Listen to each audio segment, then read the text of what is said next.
Hello everyone, কেমন আছো? আশা করছি তোমরা খুব ভালো আছো। আমি বেশ ভালো আছি। Good morning.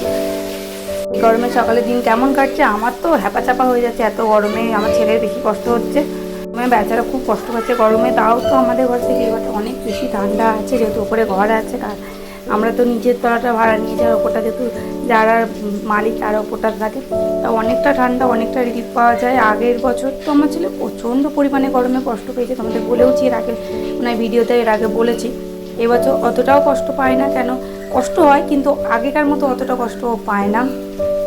আর এই দেখো, তারপর আমি পোলাকে ঘুম পাড়িয়ে নিচ্ছি, ছোটো পাখিকে ঘুম পাড়ি। তারপর যাবো হচ্ছে রান্নাঘরে। আজকে রান্না করবো হচ্ছে বড় আলুর তরকারি, আর করবো মাছের মাথা, আর করবো শাক। এই আছে আজকে দুপুরে রান্না। আর কেন এত দূর থেকে দিচ্ছি জানো? এই এত মাছের ডিমগুলো ছেটকায় না, আমার একদম ভালো লাগে না মাছের ডিম ভাজতে। ওই জন্য এত দূর থেকে মাছের ডিম ভাজি। আর আমি তরকারি খাইও না, আরও সবাই খাবে, আমি খাবো না। আমি মাছের মাথা শাকই খাবো। এখন তো আমি তাও জানো তো, যেগুলো আগে পছন্দ করতাম না সেগুলো খাই। আগে তো একদমই খেতাম না, বা একদমই ভালো লাগে। বিয়ের আগে তো অনেক কিছু খেতাম না, কিন্তু এখন নিজে রান্না করি, যা পারি তাই খাই।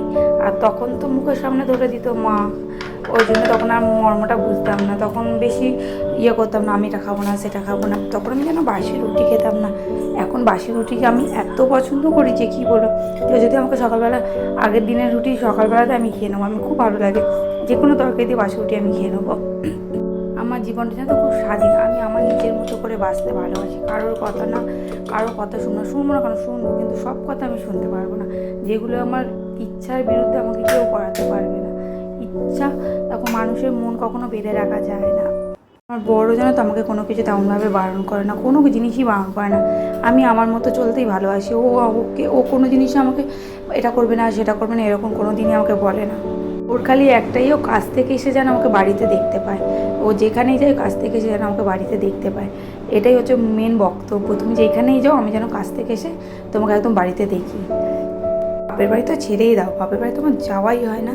গেলে সেই সকালে যাই, বিকালে চলে আসি, এখন হয়ে গেছে। আর ওর নালে ঠিক নিতে চলে যাবে আমি যদি বাপের বাড়ি যাই। আর আমার বিশ্বাস করো, আমার সংসার ছেড়ে আমার যেন কোথাও যেতেও ইচ্ছা করে না, কিছু না। আমি আমার সংসারটাকে প্রচণ্ড পরিমাণে ভালোবাসি, গুছিয়ে রাখা সমস্ত কিছু। বলো কোন মেয়ে? বিয়ের পরের দিন থেকে আমার সংসারের সব দায়িত্ব আমি নিয়ে নিয়েছি। রান্না করা, বিয়ের পরে বলে নাকি অষ্টমঙ্গল নাহলে রান্নাঘরে ঢুকতে নেই, জানি না এটা বলে, কিন্তু আমি রান্নাঘরে ঢুকেছি, রান্না করেছি। তারপর তো বললাম তোমাদের কাজে যেতাম, নিজের খাবার দাবার নিজে সকালবেলা রান্না করে নিয়ে চলে যেতাম 10টার মধ্যে। আমার রান্না কমপ্লিট হয়ে যেত 11টায়। আমি কাজে বেরিয়ে যেতাম 10:30টার মধ্যে, 10:30 11টার মধ্যে আমাকে যেহেতু ঢুকতে হতো, বেরিয়ে যেতাম। সমস্ত কিছু নিজেই করতাম, নিজেই নিয়েছি। এখন তো বাজার দোকান ছেড়ে দাও, সমস্ত কিছু আমিই করি, ভালোই বাসি আমি করতে বেশ। আর এখানে মাছের মাথা করে নিয়েছিলাম। চলো ভিডিওটা এখানে শেষ করলাম। সবাই ভালো থেকে সুস্থ থাকো, টাটা। নতুন করে আপনাকে ফিরে আসবো।